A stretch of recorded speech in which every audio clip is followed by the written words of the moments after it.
everybody, and welcome to the very first episode of the Knitting in Holland podcast.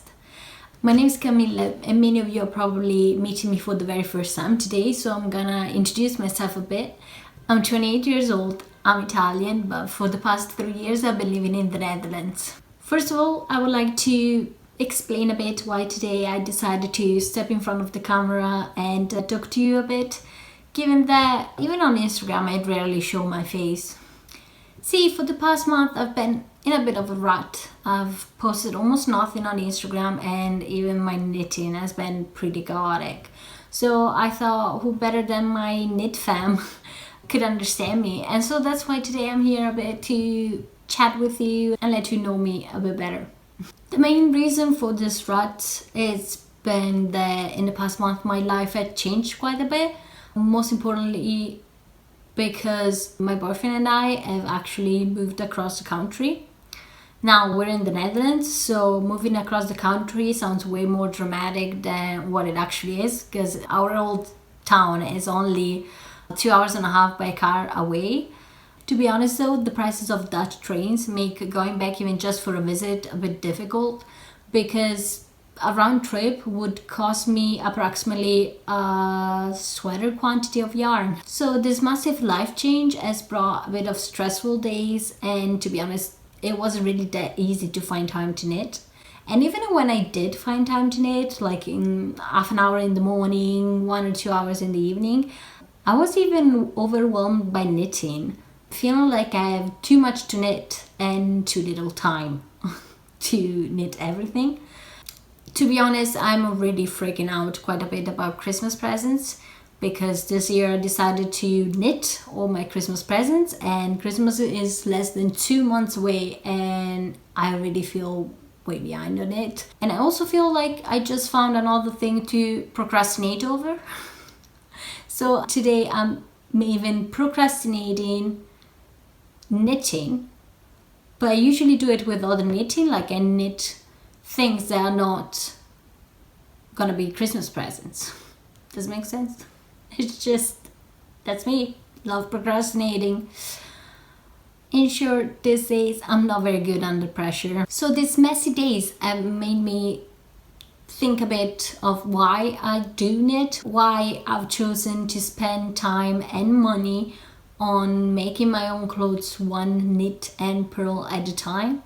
So I want to tell you a bit what my knitting philosophy is. And you can then tell me in the comments if you agree with it, if you have the same exact knitting philosophy, or if you knit for all different reasons.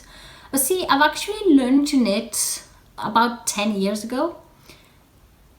But until pretty much 1 year ago, I was what I call a seasonal knitter. That means that simply around this time of the year, when it starts getting cold, and staying on the couch under a blanket with tea always sounds like a better option to anything else. I would just take my needles out and just start knitting scarves and headbands. I actually tried to knit a couple of sweaters here and there, but it wasn't really back then yet time on many YouTube tutorials. Probably I also had less access to internet. So I simply miserably failed at knitting a complete sweater. Probably already around January I would get bored of knitting scarves and headbands, and I would just put my needles and yarn away until the following November. Also, I had never really bought yarn until about a year ago, mostly because I already had a big stash at home that used to belong to my grandma before, and then to my mom, and that's what I call my legacy stash. And I just used to fish out some yarn out of there. I wouldn't really swatch or anything. I would just see what thickness would feel better for a scarf, and just maybe knit 4 or 5 threads at the same time just to get the right thickness. And it's a fun way to knit that way too. It just wasn't nice to always just knit scarves and headbands, because you can only have so many scarves and headbands in your life. So this went on for 9 years until October 2021. And for the past couple of years, I've been looking at my closet specifically from a more sustainable and minimalistic point of view.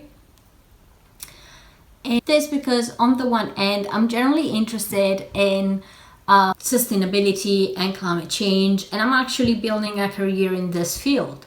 On the other hand, after years of traveling, studying in different places, living on a student budget, but at the same time having to follow a bit of a dress code at uni, and simply the amount of clothes in my closet has massively increased over the past 9 years. So what I decided about a year ago was to radically cut down on the amount of clothes I own, and at the same time only source sustainable or second-hand pieces of clothing whenever I actually did need something. And then actually I realized that I already knew how to make my own clothes. I already had that capability. I just never really put it into practice. And having always lived in countries where winters do get cold, knitwear actually makes up a huge chunk of my closet. I knew already how to knit. I just had to learn a couple of techniques and learn how to read a pattern.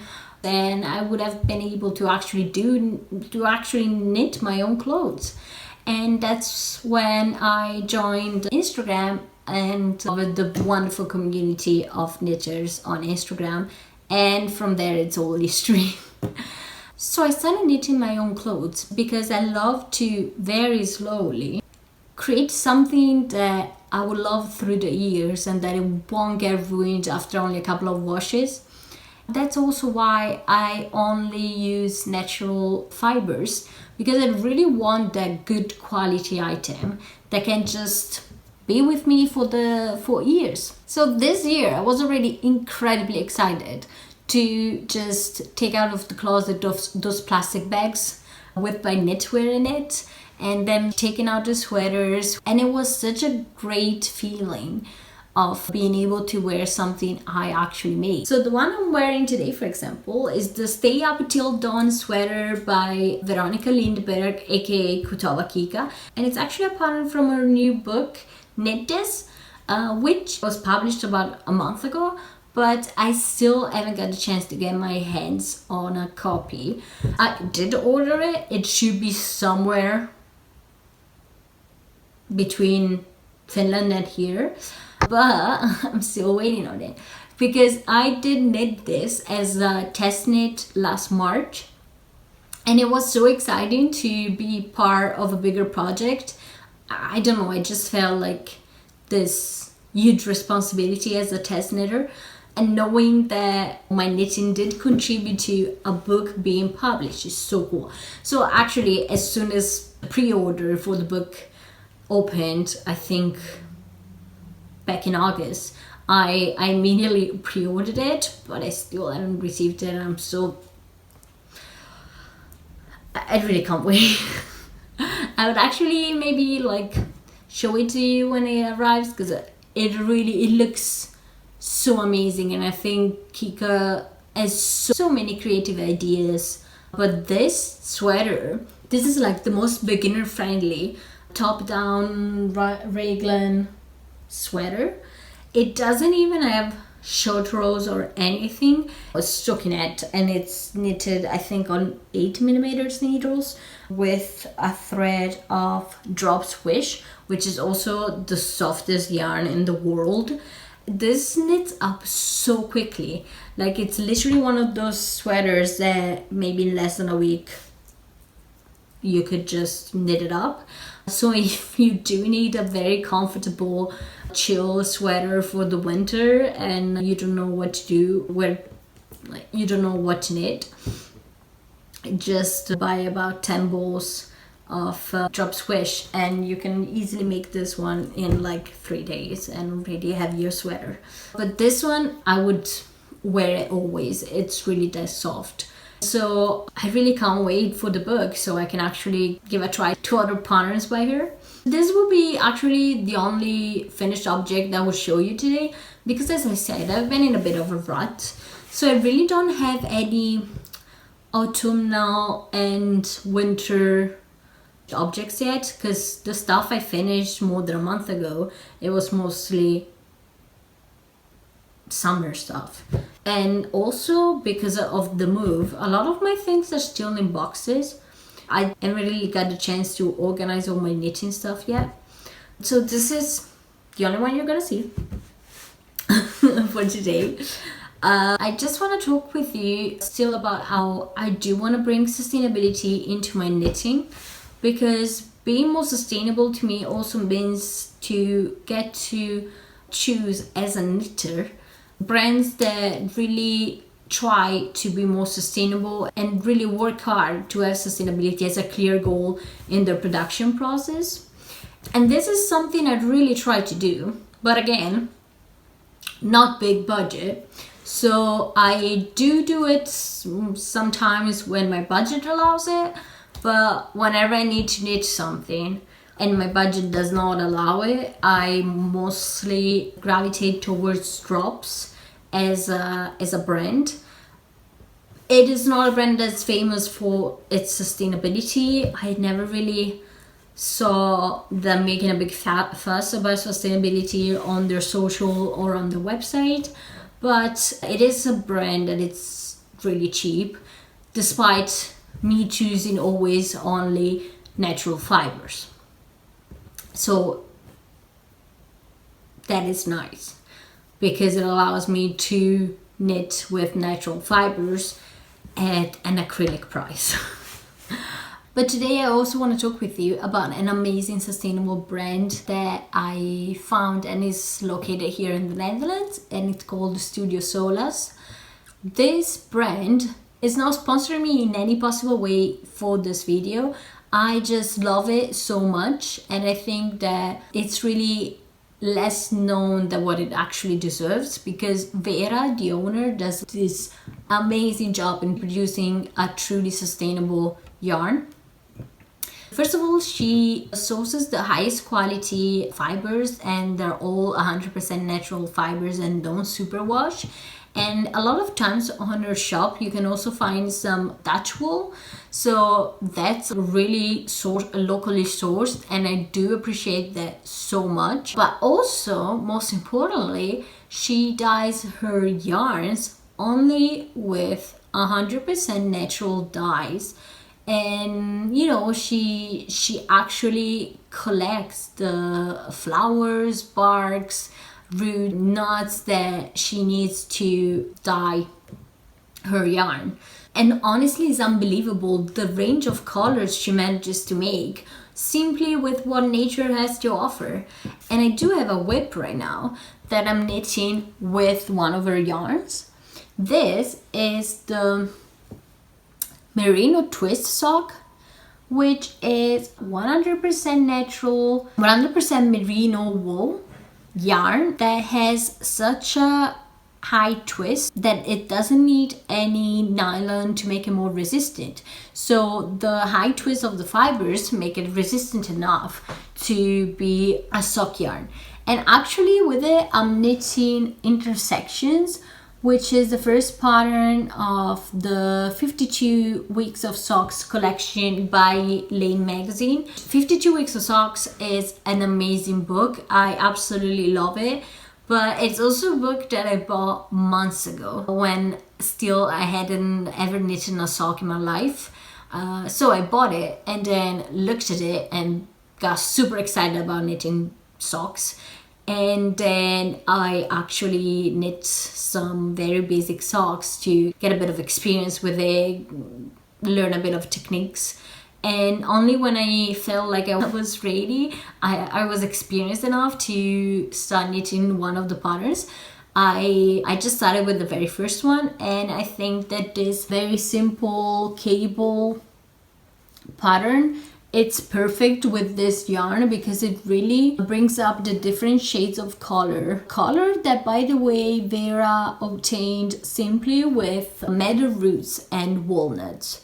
So I mean, look at this amazing autumnal rust and red shades. It's just gorgeous. It's glorious, really. If you're actually interested in getting to know more amazing sustainable yarns, I do publish semi-weekly Instagram story showing you a sustainable yarn I tried, I loved, and most importantly, why I think this is a sustainable yarn, and also why I love it and what I did knit with it. So if you need some inspiration. If you missed the ones I've posted so far, don't despair, because you can find it in my Instagram highlights.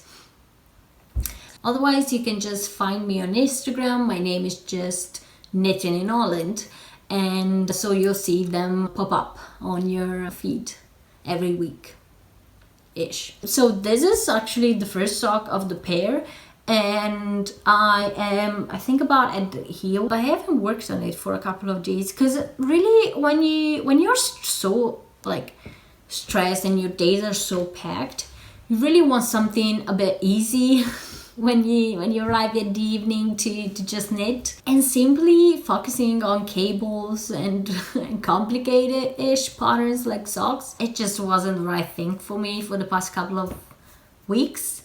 What I did knit though is this ginormous slipper. This slipper is not this big just because it's meant for a size 44, but is also gonna be felted, and that's why it's so big, because of course you gotta knit quite bigger than you felt, because felting it is gonna shrink it. This is actually gonna be for my boyfriend, as also the next whip is gonna be for my boyfriend. So today the only whip I'm showing you that it was actually for me was the socks with the yarn dyed by Vera, because lately with the current energy crisis, this has kind of pushed me out of my selfish knitting experience. I've always been a selfish knitter because I never felt like anybody would deserve all the hours and love I would put into my knitting. So the only people that before today have ever received something hand knitted by me were a couple of my friends that received a hand knitted band, and my mom. She received through the years some scarves, because I only could knit so many scarves for myself. Nobody needs so many scarves. But with the current energy crisis, I really feel like knitting would be great, and just so I planned a hand knitted Christmas gifts for all my family and my parents and my boyfriend. And at the same time, our new apartment is actually much colder than our old apartment, and my boyfriend and I are a bit challenging ourselves to turn on the heater as later as possible, and so far we haven't turned it on yet, despite the first week that we were here being actually pretty cold. But we have blankets, we have thick socks, we have thick sweaters, and so we should be able to manage before dying of pneumonia. But I'm just kidding, we're not gonna go that far. We're just gonna drink a lot of like hot tea and, you know, be a bit less comfortable, but I think save some money in the meantime. But because of this, I'm really planning on knitting a lot of like warm essentials, and this is where this slipper comes in play, because this indeed is for my boyfriend, because we have a beautiful hardwood floor that it would be nice to also like walk on with these amazing felted slippers. This is actually a free drops pattern. It's called the Heartfelt Christmas Slippers, and because this is the first ever time I'm trying to felt something, it could still be a bit of a disaster from the felting process. I mean, it should be pretty straightforward. Just pop them in the washing machine and they should shrink. And if I follow the pattern correctly, it should shrink the right amount. But you know, as with everything new, I'm still just a bit afraid of it. So because of this, I actually chose Drops yarn to use with it, which is Drops Alaska. Mostly because it was the one suggested by the pattern, and again, if something goes wrong in the washer, I do know how much money is spent on it. I'm not gonna lose an excessive amount of money on it. The last whip I'm gonna show you today, guess what? It's for my boyfriend, and it's his Christmas present, which I doubt I'm gonna finish before Christmas. When I completed one of my first sweaters a year ago, the first thing my boyfriend asked me was if I could knit him the Knives Out sweater. You know exactly which sweater I'm talking about. It's the sweater that at some point in the movie Chris Evans wears. I don't remember the plot of the movie, but I do remember that sweater. And I mean, I do remember Chris Evans wearing that sweater. But when he asked me, because we had watched the movie together, he had fallen in love with the sweater, as everybody in the world, because that sweater is the main protagonist of the movie. But when he asked me, I was a bit, let's say, concerned about it, because I just couldn't feel like I could truly reproduce the same sweater and in the correct sizing, and it's so many cables. But luckily I found a free pattern on Ravelry, because Karin Schaffer did this for me, and I'm so glad to her because thanks to her I'm gonna have this amazing Christmas present if I finish it in time, because this sweater is so damn complicated, and I'm so glad that Karin put it into a free pattern. I would have also paid so much money for it, but I understand that she probably did put as a free pattern because it wasn't her creative idea. She merely copied the sweater from the movie. But it's a beautiful sweater. It's just so complicated because it's 5 different cable charts, and at the same time it's so slow, because to be honest, this is 4.5 millimeters, and this sweater is massive already because it's a bit oversized as a design, but also it's a larger size than what I've ever knitted because it's a men's size, and my boyfriend is very tall as any Dutch guy, so he wears a size large despite being skinny but tall. But so this took me like a week to knit this bit. To be honest, I can only do so much, maybe focus for like an hour on it, but it's a lot of cables, and it's definitely not the chill knit I needed the past couple of weeks. So actually it's been about 2 weeks that I haven't really worked on it, and oh my god, I'm so afraid that I'm not gonna do it in time.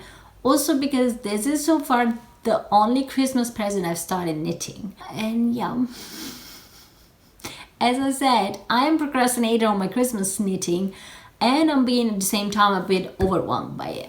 So we'll see how it goes, and I'll keep you updated. For these sweaters, I'm actually using drop Snapple. Again, I chose drops. I chose drops for the price, because a skein of drop Snapple, it's about €2.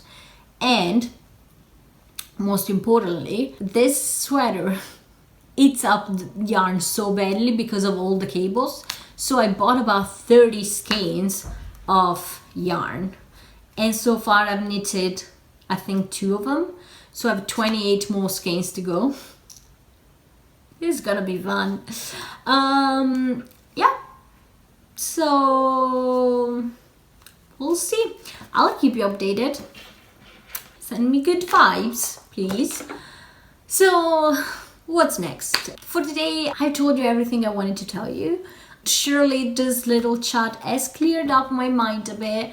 I feel better about, what to knit next, and also about the fact that knitting is a hobby. I shouldn't maybe stress so much about it, but at the same time, packing for moving and unpacking kind of show me the huge amount of yarn I own, and I do feel like I should speed up a bit with knitting to kind of get rid of my stash a bit. But I also feel like I'm starting to settle a bit in my routine, in my new place. So there should be a bit more time for knitting and content creating. As I said, on my knit list for Christmas, there's plenty more Christmas presents to knit. but I think I will actually probably make a dedicated episode for it, so I don't want to spoil anything more with you guys. I also want to knit something for myself in the next couple of weeks, and I think I will tackle first 2 amazing designs by Dear Sophie, aka the Knitper Girl. I love her design, and I have 2 that are really ready to be casted on. The first one is the gorgeous Pippin sweater that has just been released. I already bought some amazing sustainable yarn that I can't wait to show you for this sweater, and I just really can't wait to get a start on it. The other one is her classic Aosta sweater. She is actually working on a new revisited version of it that includes short rows, while I think the first one was a bit more beginner friendly without short rows. And actually I will knit the old version because I did start knitting it last year. It was the last winter sweater I cast on. And I just at some point realized that whenever I would have finished the sweater would have simply been too warm to actually wear it. And so I kind of lost interest in it and put it away in a corner, and it's been a whip since then. So I never went beyond the collar. So I just had to start knitting the yoke and go on. So I already also have the yarn for that one.